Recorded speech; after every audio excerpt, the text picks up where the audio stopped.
SwayamPrabha. Digital India. Educated India.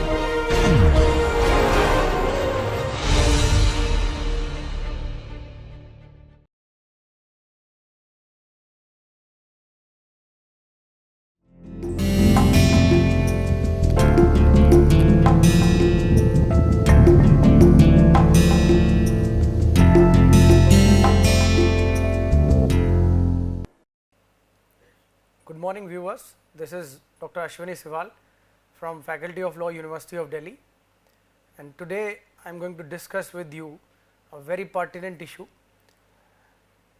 in our lecture series called Law, Science and Technology. This is lecture number 13 of this series called Law, Science and Technology. I am going to talk about the contemporary law pertaining to nanotechnology. My dear viewers, we have been talking about all the fascinating kinds of technologies in this lecture series, and we have seen that there are exponential developments in the technologies. So are there in the case of laws, or legal developments are also coping up with the new developing technologies or new disruptive technologies. So in today's lecture, where I am going to talk about nanotechnology and contemporary law, we will see what are the different challenges posed by this complex technology called nanotechnology, how these challenges are different than the challenges posed by other disruptive technologies like biotech as well as artificial intelligence, or for that matter information communication technology. We will also talk about some interesting phenomenon which is very peculiar and specific to nanotechnology, because its inherent nature is such which poses some unique legal challenges which are not at all comparatively, not at all be compared with the other technologies or the challenges posed by other technologies which I have discussed in this lecture series. So let me give you an overview as to what I am going to cover today in this 1 hour interaction with you. Well, I am going to introduce the concept of nanotech and will explain the niceties of nanotech to the best of my competence. Then we will see how important nanotech is and what are its application, where does it apply, on what sectors, and on what particular areas nanotech may be applied. Then we will see how nanotechnology is impacting society, what are the different impacts that it brings in the society for the welfare of the society or for maybe detriment of the society. This is what we are supposed to discuss and see today. Then we will look at the regulatory framework for nanotech, the legal as well as other regulatory frameworks which are available for the nanotech or for the governance of the nanotech. Then current laws and regulations we will discuss in the Indian context as to what are the developments, and some international underpinnings, or you may international developments we will also discuss in this lecture. Then what are the challenges and problems in regulating nanotech, which I was mentioning are unique in the case of nanotech, and they cannot be compared with the challenges posed by other technologies. We will also look at key legal issues in nanotech, and so far as the legal issues are concerned, my more emphasis shall be on the legal issues, because I am a law professor or a law teacher. So I can't perhaps devote more time, or should not devote more time, on explaining the contours, technical contours of nanotech, rather on the legal contours of the nanotech. Environmental impact, you will see how it impacts and to what extent it impacts the environment, and what are the laws in place which may be handy or which may be attracted to cater to this particular field. Right, then we will look at the health and safety concerns, and then intellectual property rights. Right, there may arise the issues definitely on intellectual property rights, because IPR is such a field, or intellectual property field is such a field which permeates into all walks of life. It is in the biotech, it is in the nanotech, especially in the tech sector it is omnipresent, it is very significant. Then we will look at the privacy and data issues, which are again almost equally important like intellectual property, and they are also arising almost in all sectors, specifically in the technical developments or technological developments and scientific developments.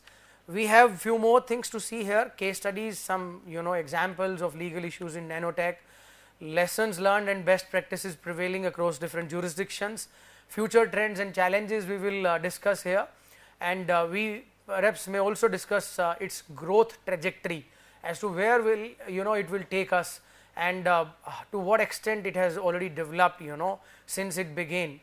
And then emerging legal issues, international cooperation and standards we will see.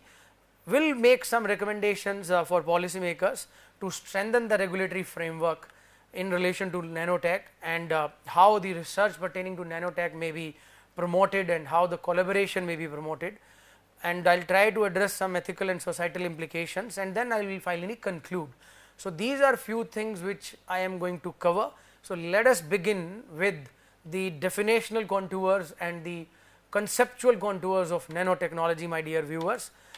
So far as introduction or its meaning is concerned, or the technology as such is concerned, well, our journey as a mankind or our journey so far, I mean the technological journey or the scientific journey or the developmental journey through technologies has witnessed different technologies, or there has been a rapid technological innovations, and consequent social changes has occurred, legal changes has occurred over the period of time. We have seen those times, or we have come far ahead of those times where we saw the railroads, and then we have even done the space travel, and now we even see nuclear power and genetic engineering. These new technologies have emerged exponentially in succession, and each has posed a great challenge at the first instance to the lawmakers, to the policy makers, and also simultaneously made certain promises for the human development or societal development, right. So far as this technology is concerned, it is a new technology, and at present it is still little more than a blip on the horizon. It promises to create changes far more drastic than any of the listed above technologies like computers, or for that matter your railroads or a space travel. That technology is molecular manufacturing, and it may also be popularly known as nanotechnology, right. These terms may be used as interchangeable terms, molecular manufacturing, or more popularly it is known as nanotechnology. Well, this technology more specifically is known as I said, molecular technology. It involves manipulating matter on an atom by atom or molecule by molecule basis to attain desired configuration. So, this is a technology which works at a very nano level, where manipulation of a matter is done at an atom by atom or molecule by molecule level to attain desired configuration, and it has touched the economy globally. It has spanned across almost every industry, be it food processing or paintings or agriculture or health sector, equipment and packaging. It has permeated, or it has spread across all the sectors, and nanotechnology involves the manipulation, as I said, at the level of a handful of molecule. The diameter of one human hair is 1 lakh nanomillion, and everything on earth is made up of nanoparticles, right. So, we see that there are, or there may be two different approaches so far as looking at a particular technology is concerned, and looking at the particular evolution of the developments is concerned. So, our approach has always been historically top down, and we have never seen the top bottom approach, but now we have a top bottom approach in the case of nanotechnology, where we are not relying on very large objects and then creating smaller things. Rather, our approach has drastically changed, specifically in the context of nanotech, where smaller and very small nanoparticles are used at the molecule or at the atom to atom level to create the things, to attain the desired configurations. Unlike the previous times when our emphasis was on what? On the larger objects, on the bulky things, and then making smaller particles or articles from those bulky chunks or things. So, this approach has changed over the period of time, and we see that the contemporary industrial manufacturing processes are based on top down technologies, that is, they take larger objects and make them smaller rather than being produced from large chunks of material. They have sowed, planned, and ground to form. Most products of living organisms are constructed by tiny molecular machines such as cells working from the bottom up. So, we have now a bottom up approach. We have seen in the previous slide the bottom up approach followed by natural molecular mechanisms. We also know about how human programming can be done of these molecular mechanisms, but where does nanotechnology come into the picture, right? So, what makes nanotech different is that it attempts to go farther than natural mechanisms. Using special bacterium sized assembler devices, it would permit on a programmable basis exact control of molecular structure that are not readily manipulatable by organic means. Example, diamonds or heavy metals. With nanotech, atoms will be specifically placed and connected all at very rapid rates in a fashion similar to processes found in living organisms. Trees, mammals, and far less complex organisms make use of molecular machinery to manufacture and undertake repairs at a cellular and subcellular level. The key to the application of nanotech will be the development of processes that control placement of individual atoms to form products of great complexity at extremely small scale. So, this is what makes nanotech different, because it runs on a bottom up approach where smaller particles, or you may say nanoparticles, are used to create desired configurations, unlike the previous approaches where larger objects were taken and then the smaller things were created out of that. So, it maneuvers basically things atom by atom, and if I go into the meaning in its literal sense, the prefix nano is derived from Greek word nanos, meaning very short man, and the prefix nano refers to a scale of size in the metric system. Nano is used in scientific units to denote 1/billionth of the base unit. For example, it takes 1 billion nanoseconds to make a second.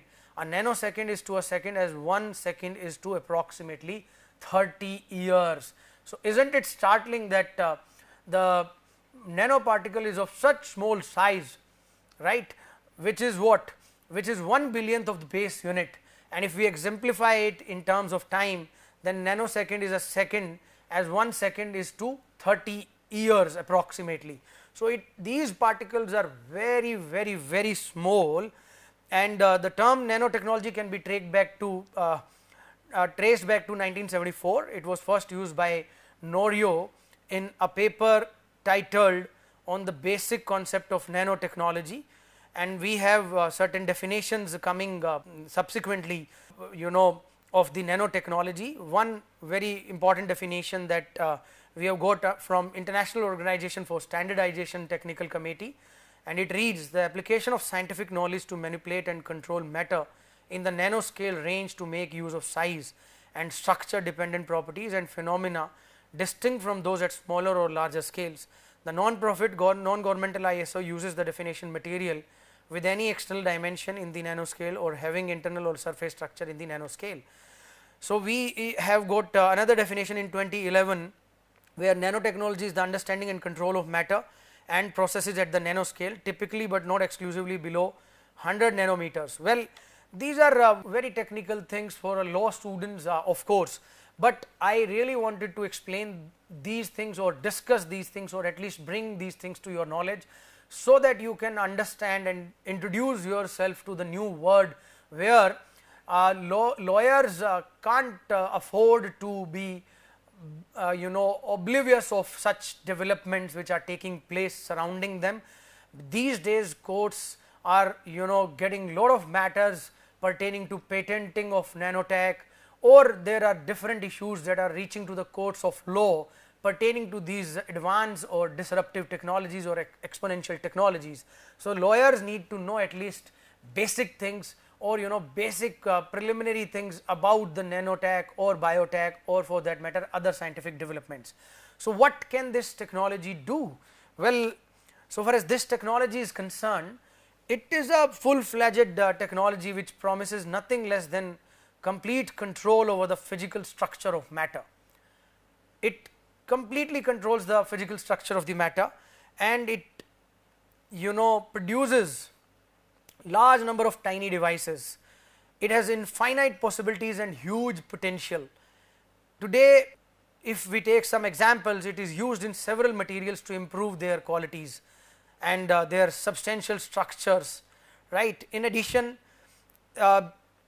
this has a future, and some experts are of the opinion that nano devices distributed throughout the brain may permit copying of thought patterns and copy a person's personality in order to create artificial intelligence. So, is not fascinating that the nanotech may be used to even copy your thought patterns from your mind, and artificial intelligence may be created through nanotech. So, my dear viewers, there are different stages of nanotech which you must know. The first step is to develop a rudimentary capacity to position individual items, right. Then further stage basically will be able to construct more precise tools at the molecular level, and finally real world application of the technology of nanotech can begin, right, or may begin. The first applications are likely to be rather crude, right. What is the law and regulation pertaining to it? Now, after having understood the meaning, the conceptual basis and the definitional contours of nanotechnology, the most important and imperative part of this lecture is to understand the law and the regulations pertaining to nanotech. Well, as I said that it poses very unique and sui generis challenges which are unprecedented in nature, which are uncomparable or non-comparable with the existing or the preceding technologies, since it's inherently is of such nature that it can't be compared with the other technologies. So, let us have a look at the laws. Well, as I said that it is a full-fledged technology which can take control, physical control over the matter, which may be having its application in all sectors or may be applied to all sectors. It may even touch, or it may even copy your thought pattern and create an artificial intelligence on the basis of it. So, it is likely to produce goal of creating or enacting completely new forms and degrees of regulation, right. The earlier traditional conventional laws, or for that matter regulation, shall not be of any use. Such calls are likely to be justified, at least in part, but those heeding must be aware of the twin dangers of too little regulation and of too much regulation. Well, this discourse about too little a regulation or too much a regulation is not a new to the legal scholars, or is not a new when it comes to interface of law and technology, because sometimes the technological developments are so rapid and so fast and so complex in nature that the legislative bodies or law making bodies, they do not understand the niceties. So, they end up making either too much of regulations which definitely impedes the growth of that technology, or at times they make too less the regulation that the regulation itself will not work as a regulation and it does not cater to the real purpose, or it does not serve the real purpose. So, there is a requirement of striking a great balance so far as the regulations are concerned. The regulations should neither be too broad or too myopic in nature, they have to be very, very balanced. So, coming to certain important aspects that nanotechnology may be applied or is likely to be applied or find its application in the field of civilian technology that most people are likely to find benign, such as medical treatment, computing, right. It may be applied to all these things, computing, consumer goods, and in a polarized world, arm races are the norm. So, nanotechnology is likely to find military applications of potentially horrific significance. So, there is definitely a need to regulate it, and as I said that regulation must not be too little or must be not too much, right, it must be balanced. So there are some issues and challenges which are very specific to nanotech. What are those? The regulation of nanotech, as I said, will exist only in the laboratory, and laboratory problems are likely to be relatively minor, mirroring those at the early stage of biotech. In its early stages, biotech was actually capable of very little, perhaps because of ignorance bred by such limited capacity. It was a subject rather exaggerated fears. Then we have another problem, that is grey goo problem, and this problem basically stems in the sense that the scientists of this particular field or the researchers of this field, they have the belief, or they are perhaps of the belief that or of the fear that nanotech may replicate nano devices, might escape from the laboratory and then it start replicating, converting or circumventing all big things into small things ultimately at the end of the day. So this grey goo problem is one of the very specific and unique to nanotech. Similarly, regulation to nanotech is again very unique to nanotech because of its inherent nature being too small. So in the realm of nanotech and medicine, the pertinent question is whether medical applications of nanotech would be regulated as drugs, devices, something else, right. So unfortunately, this distinction is not very satisfactory in the context of nanotechnology based treatments. The question also comes, and the challenge in the form of regulatory competence also comes. The most of the lawmakers and policy makers, they might not be the experts of the field. So their competence is again a problem, or may result into a problem into making the regulations for this particular field. So it is also to be taken care of. Then it may also pose a challenge in the form of a property right, because at the end of the day it may also have some intellectual properties in it which may get protected, may not get protected, and that is why I have at the outset brought IPR issues concerning nanotechnology. Then we will see regulatory issues concerning nanotech, and we will also have a look at liability issues concerning nanotech and ethical issues, environment, health hazards, etc. Let us begin with the nanotech and IP.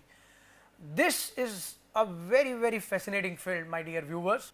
Intellectual property, as you all know, is the field where intellectual creations or the intellectual produces of a human are given or conferred the exclusive rights or monopolies, right, for a stipulated term of say 20 years, or in certain cases it is 10 years or 15 years and so on and so forth, right. So nanotech is a field definitely cannot be bereft of intellectual property or its prevalence or its involvement or indulgence in it.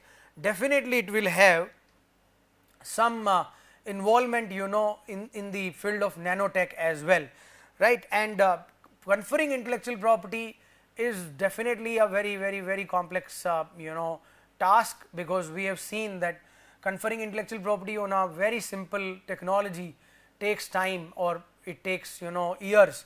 So in the case of nanotech is unique and it brings its own unique challenges when it comes to IP conferment. I will explain those challenges quickly.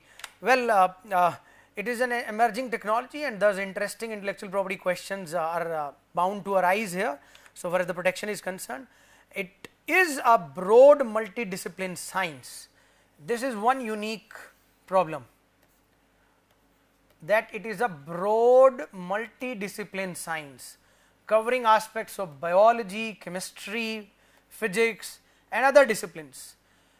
Being broad multidisciplinary science, it will pose a very complex challenge to the patent office, to the intellectual property office, where the examiners may not have the competence and the expertise to determine whether your work is really worthy of a patent protection or not, because it either involves the knowledge of people or experts of different or multiple fields like biology, chemistry, physics to understand it, or they will gonna be messing with it totally and will not be conferring a protection to it on a in a stipulated time, which may be problematic, right.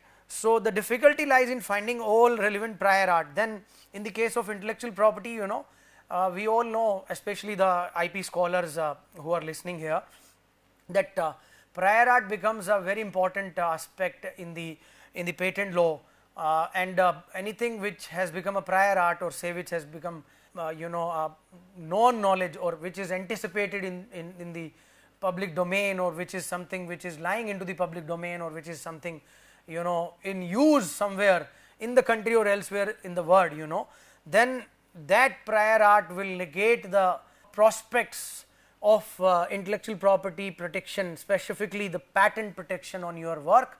And in the case of nanotech, especially when the finding a relevant prior art will become very problematic, especially in the scenario when it is a multidiscipline science involving biology, chemistry and physics, etc. So, finding a prior art will be tricky here, and in fact, I will say that it will rather make it simpler for the nanotech. Initially, it will make it simpler for the nanotech inventors to get the patent protection, but slowly and gradually it shall become very complicated and very ticklish for the nanotech inventors to get the patent protection on their work, because the multiple disciplinary prior arts will not be so easy to be found.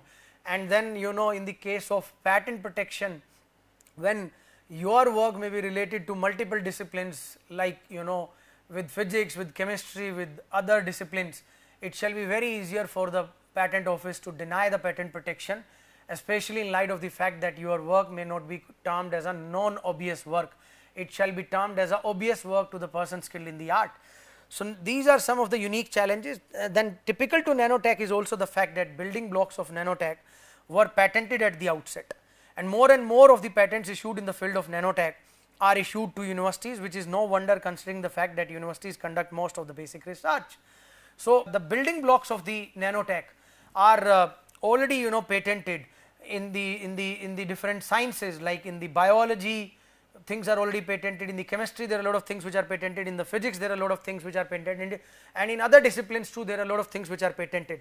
So, in such a scenario where things are already patented, so the building blocks of the nanotech are already patented, and you may be denied the patent protection on your work because they, in the traditional way of conducting the patent search or the patent examination, may come across a prior art or anticipated work which may have some bearing with your work, which may have some relation or proximity with your work or similarity with your work. So, these are some unique and typical problems that lie with the technology called nanotechnology. The first question raised by nanotech is whether some nanotechnology inventions are inventions at all, or are they rather scientific discoveries or products of nature. And then there may arise a question that these are mere discoveries, right, and they are not inventions at all. So, this challenge may also occur, or it may also be called a subject matter challenge, right. It is a subject matter challenge in the terms of law, in the terms of patent law. The patent law may under the patent system, or you may say a patenting system across the globe, have certain things which are not patented, or have certain specific things which are not conferred a patent protection in different jurisdictions. So, subject matter problem may also arise, because this is a subject matter which may be termed as mere discovery, or which may be termed as a mere product of a nature.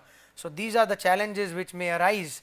This means that naturally occurring substance may not be given a patent protection, and this is true in the case of a patent, because those products or processes which are naturally occurring, or those new products or processes which are naturally occurring, they are not given a patent protection unless some human intervention is shown or proved or established. And of course, they fulfill the criteria for getting the patent protection, the criteria of novelty, non-obviousness and of utility, right. So, to be patentable, an invention has to meet a number of requirements. As I said, one is novelty, then another is inventive step, and its utility, or you may also call this as industrial application, and these are called the patentability requirements. These are almost same across the world, The nomenclature may be different in different countries, but these requirements are very important requirements. And in the case of nanotech, out of these three requirements, two are most discussed. One is inventive step, another is novelty. These two are most discussed, and the reason being is that since the science of nanotech, or you may say the nanotech as such, depends on multidisciplinary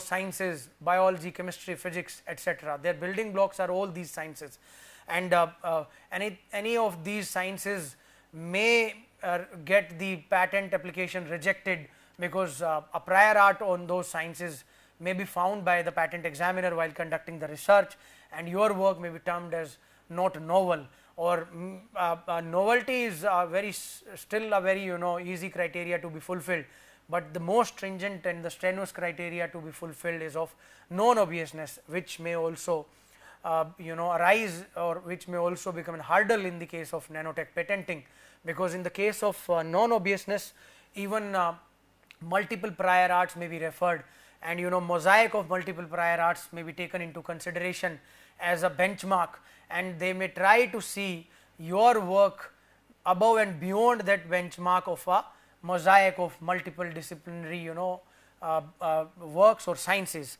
So these are the problems that we see. The invention may not get the patent protection in the case of nanotech so easily, right, irrespective of the fact that it is new and it may or it should be given a patent protection, but since it has its unique problems. So let me take you to few more complicated issues, like in the case of an invention, if it is not a part of the state of the art, it may be termed as a novel, but it also has to be new. The most obvious questions regarding nanotechnology inventions and their novelty are size related, right. The most obvious questions regarding nanotech and their novelty are size related. Is size alone enough to confer novelty upon an invention? So if it is the only thing which is to be seen, that size is different, then perhaps your work may be termed as novel and you may get that patent protection. Or could prior art that does not specifically refer to nano size anticipate a nanoscale invention? If the prior art refers only to the size scale of micro or larger, the nanoscale equivalent is generally not anticipated, for an invention is only anticipated if it has been described completely in the prior art. So let me explain it for you in a simple or in a very lucid fashion. If there is some prior art which in its claim describes the particular invention by referring to its size, or by providing its size etc., or description about the size etc., and your invention on which you are seeking patent is also pertaining to the size of a particular thing, or the novelty that you are claiming, or the inventive step in your work which you are claiming is pertaining to size, and the prior art also refers to size. In that case, if you have shown a upgradation, or if you have shown a advancement, technological advancement or economic advancement in relation to converting that size or bringing that size into the existence, then you may easily get the patent protection. But if the prior arts are not referring to the science, then it will become very complicated, because those prior arts which are not covering the size or which are not talking about the size, they may, because they refer to particular building block, may be taken into consideration and your nanotech invention may be rejected. So there are several issues which are there which might become problematic, and which might create a problem for any of your nanotech related inventions to get the patent protection. Now coming to the inventive step, as I told you that inventive step is the most strenuous requirement, or you may also call it as a very stringent requirement for getting the patent protection, right. It is very stringent requirement for getting the patent protection, and it looks at multiple prior arts. As I said, multiple prior arts are referred, and even a mosaic is created of multiple prior arts, and on the basis of the mosaic, if it can be said that a person skilled in the art, that is Fosita, right, if he could have made the same thing, then your work is not at all worthy for the patent protection, and it shall not fulfill the criteria of inventive step. So, besides novelty, the invention must also involve an inventive step in order to be patentable. In other words, the invention must not be obvious to the person skilled in the art, having regard to the state of the art. In nanotech inventions, mere downsizing is not necessarily enough to reach the requirements of an inventive step. In many fields, downsizing can be considered as an obvious measure to take. One way to confer inventiveness on a nanoscale invention is the use of other processes to arrive at a nanoscale products. If the processes needed to produce nanoscale products are different from the processes used with bigger products, and those processes are not obvious to the physita, that may constitute an inventive step. Inventive step can also be derived from other sources, such as new unexpected function at the nanoscale that solves a problem stated in the patent. So, it is also clear that mere downsizing of a particular product will not make your work potential or competent or worthy for getting the patent protection, or to be called a work involving or possessing inventive step.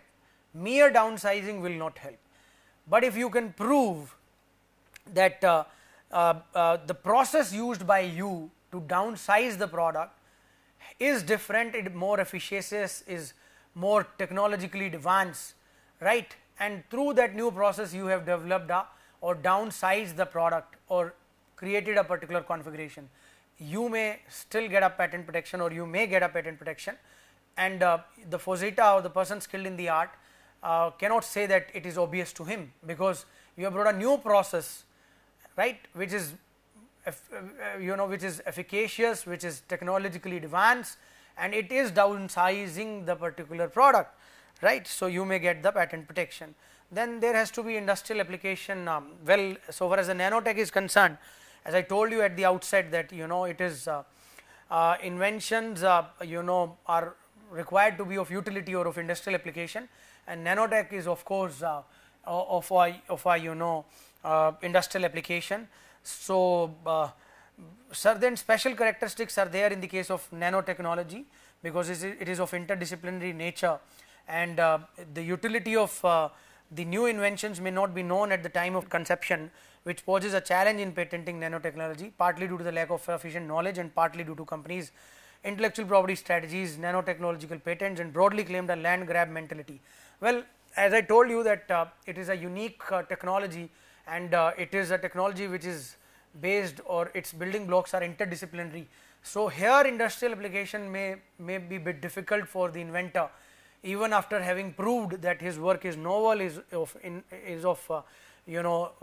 inventive step, or it involves an inventive step, but yet it will be difficult for him to prove that he can easily industrially apply it, because the companies which are owning the patents on different other sciences, right, which are the building blocks of your work, or which happen to be the building blocks of your work, or the offshoot of your intellectual product, that is your claim, they may say that they have the intellectual property on those works, and they may try to stop you or preclude you, or exclude you from manufacturing, or from industrially applying that work. So, you have to be careful, because this is one problematic issue when it comes to industrial application. And then another is that there is no sufficient knowledge as to how to industrially apply the technological advances of the nanotechnology.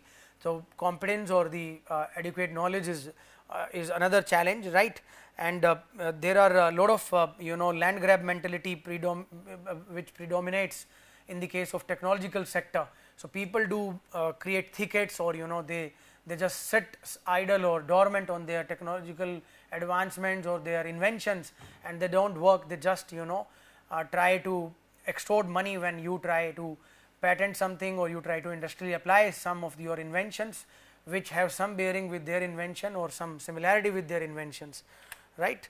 Now, coming to other aspects, since we have understood so far as these issues are concerned, but I will let you know some more things which are few more issues and challenges when it comes to patenting of nanotech, or intellectual property protection of the nanotech, right, or of the intellectual property protection, IP protection of the nanotech.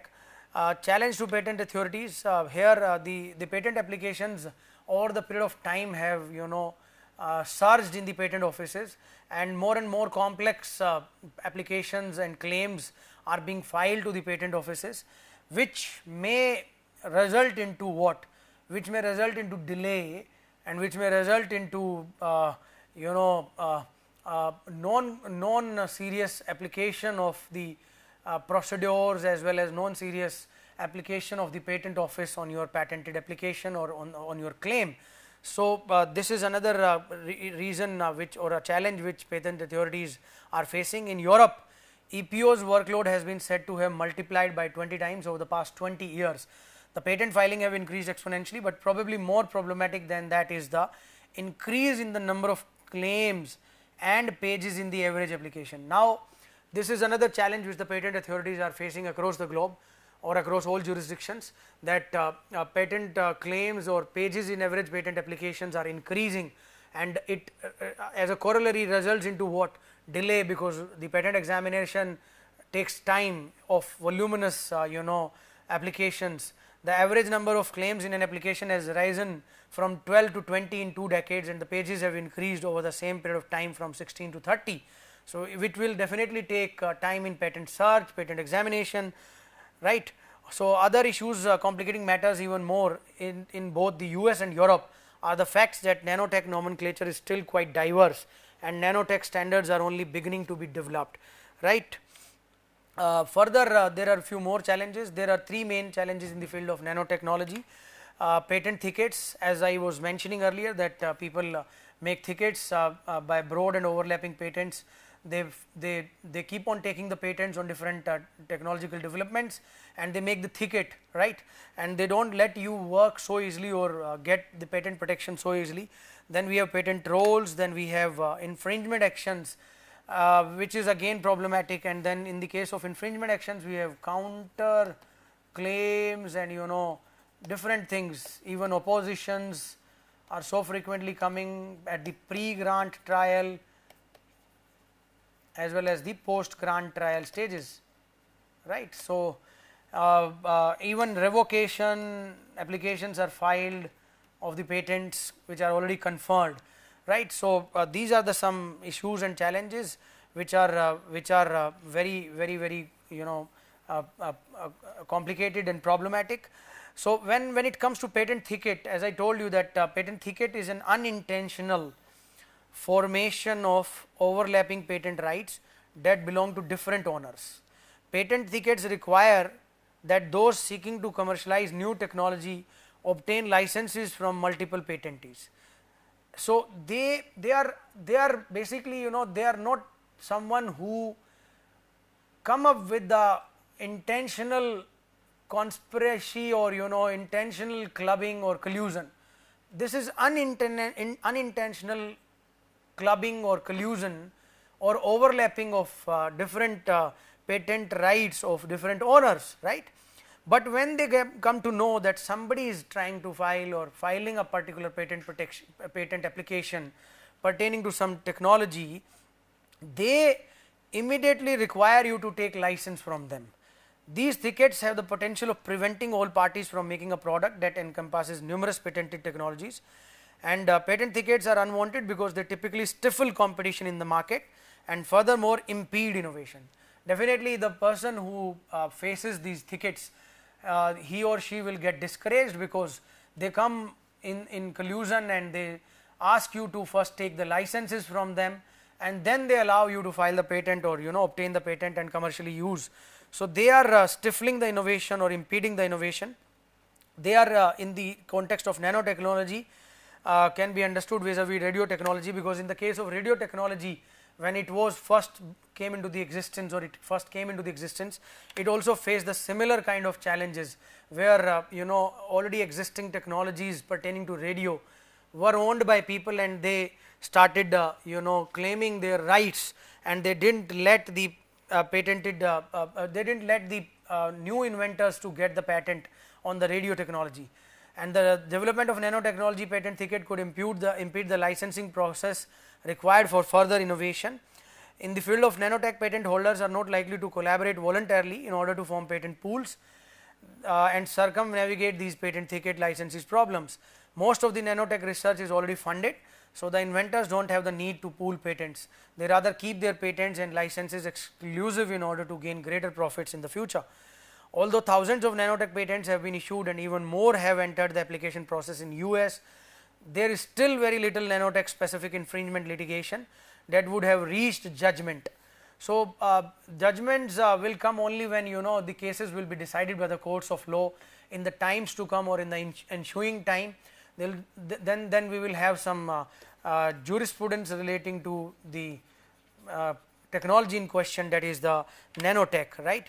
We have another challenge in the form of patent trolls. They are companies or persons that use their patents against one or more alleged infringers in a manner considered unduly aggressive or opportunistic.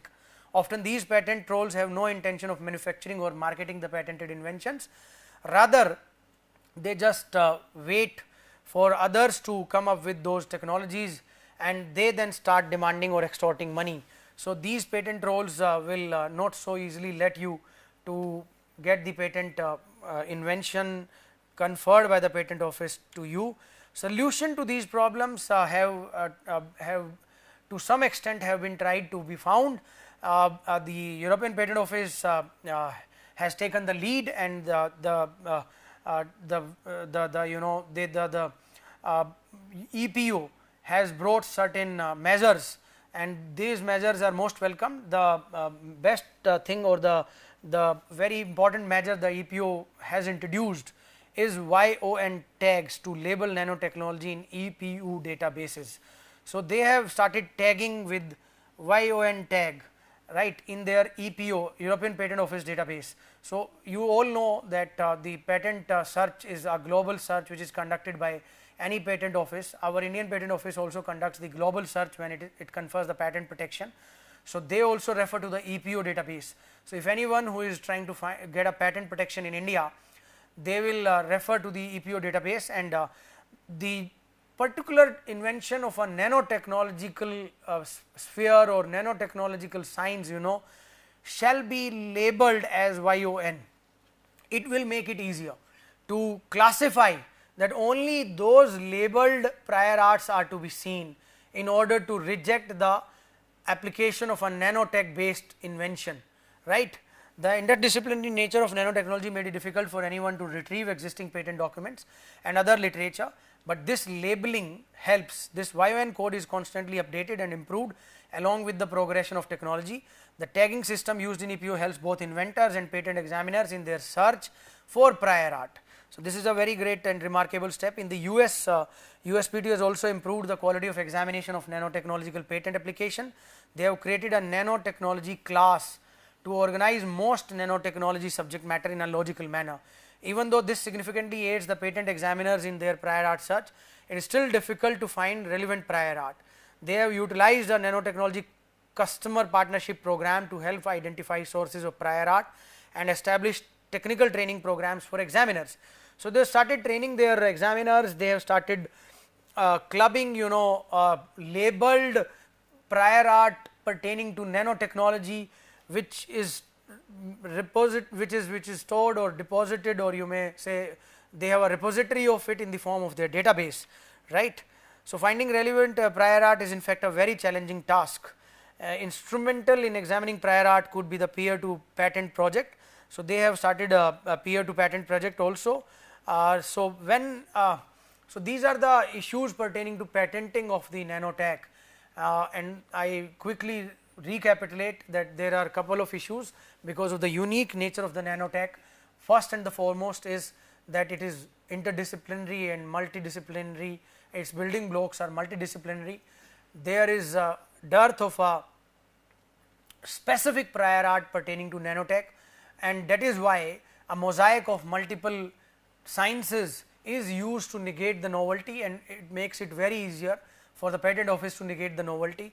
But EPO and USPTO has started already, even Indian Patent Office and Indian jurisdiction has also started doing certain things which I will discuss in the end of this lecture, but they also started doing certain remedial things, or you may say some steps they have taken in order to avoid these situations or discouraging situations rather. So, what are the environmental risks of the nanotech? Let us have a look at it. Well, genuine environment risks to nanotechnology at the grassroots level is or are that they are self replicating in nature, and they are capable of making copies of themselves from materials found in the nature. And in nanotechnology circles, this is known as the grey goo problem, which I discussed earlier. After the notion that such uncontrolled replication will lead to the entire world being turned into, well, grey goo, right.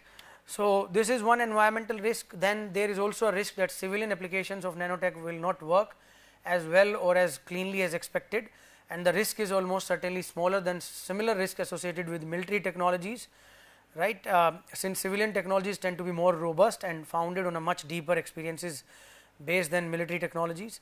Then when it comes to international humanitarian law, as I discussed in the beginning, that nanotechnology is seeing its application in the military or in the warfares, etc., right. So, international humanitarian law also comes handy here, or is also have some application here. The interaction between technological development and armed forces is a constant feature of history of warfare, right. And technological development can be stimulated by and dedicated directly to addressing military requirements.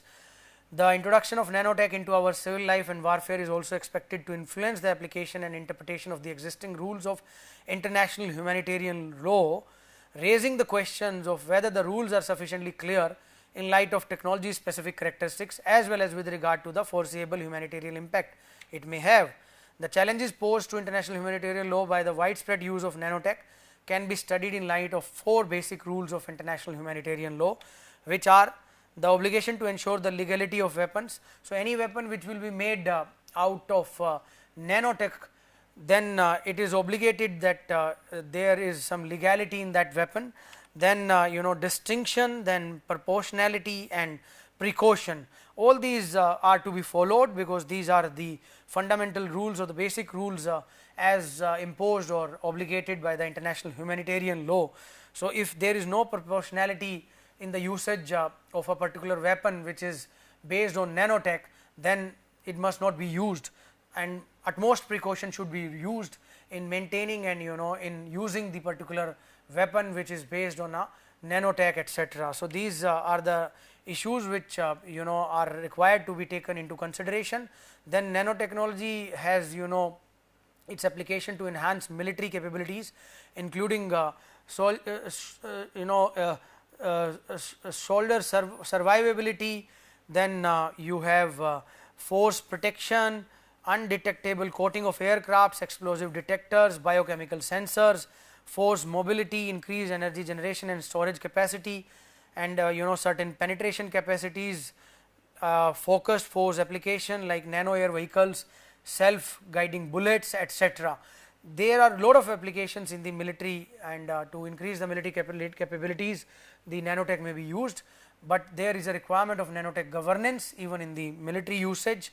And with the kind of speed the nanotech is increasing, and the kind of new developments it is bringing, there is a requirement of nanotech governance or nanotech efficient governance, and no sector should be left unaddressed when it comes to nanotech governance, be it its patenting or be it its usage in the military or in the warfare or in the civil, right. The first and perhaps most important step is the process is convening a national nanotechnology dialogue that will serve as the focal point for integrating these various approaches to nanotechnology governance, and then creating some acceptable standards. When there are challenges also in the nanotech governance, industry growth. Well, this is one very important challenge, that with the kind of magnitude industries are growing, it is not traditional, and effects of technology, especially the nanotechnology, cannot be so easily handled or checked. And then technological diversity, this is again very important when it comes to nanotech governance, a very important technological challenge, or you may say very important challenge. There is a technological diversity, the technologies are diverse, they are evolving every now and then and very often, and that is why the governance of a particular nanotech or any technology which is exponential or disruptive will not be so easy.